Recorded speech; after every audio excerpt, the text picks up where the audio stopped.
தொடர்ச்சியாக ஹேபிச்சுவல் சொல்லுவாங்க. அதாவது தொடர்ச்சியாக ஒரு விஷயத்தை திரும்ப திரும்ப ஒரே பாணியில் செய்கிறான்ல ஒரு பழக்கம். அதாவது கொலையாக இருக்கட்டும், கற்பழிப்பாக இருக்கட்டும், அல்லது இங்கே இருக்கக்கூடிய களவு செய்வதாக இருக்கட்டும்.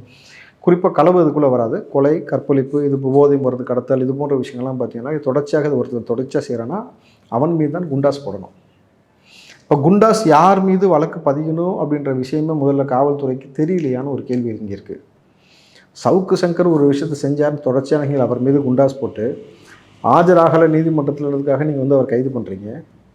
ஆனால் ஒரே வழக்கில் அவருக்கு எத்தனை முறை திரும்ப குண்டாஸ் போடாங்க நம்ம பார்த்தோம். ஆனால் இங்கே ஒரு பெண்ணை பாலியல் வன்கொடுமை செஞ்சுருக்கிறான். ஏற்கனவே இது போல் அவன் செஞ்சுருக்கிறான்.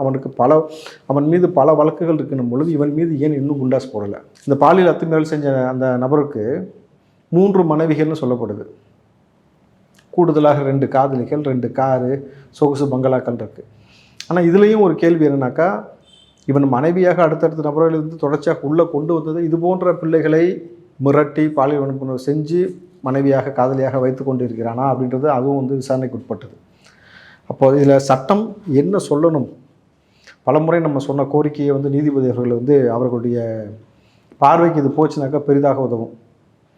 பிள்ளைகள் மீது, குறிப்பாக மாணவ பிள்ளைகள் மீது கை வைப்பதை தவிர்ப்பதற்கு எளிய முறை எல்லா ப்ரைவேட் ஸ்கூல்ஸ் அண்ட் காலேஜஸ்லேயும் எல்லா கிளாஸ் ரூம்லேருந்து காம்பவுண்ட் வரைக்கும் எல்லாத்துலேயும் சிசிடிவி போடணும். அந்த ஐபி ஐடியை பெற்றோரிடம் கொடுக்கணும். அப்போ பெற்றோர்கள் பல ஆயிரம் நபர்கள் தொடர்ச்சியாக பார்த்து கொண்டே இருக்கிறாங்கன்னு சொல்லியிருந்தா எந்த நபர் பெண் பிள்ளை மீது கை வைப்பான்?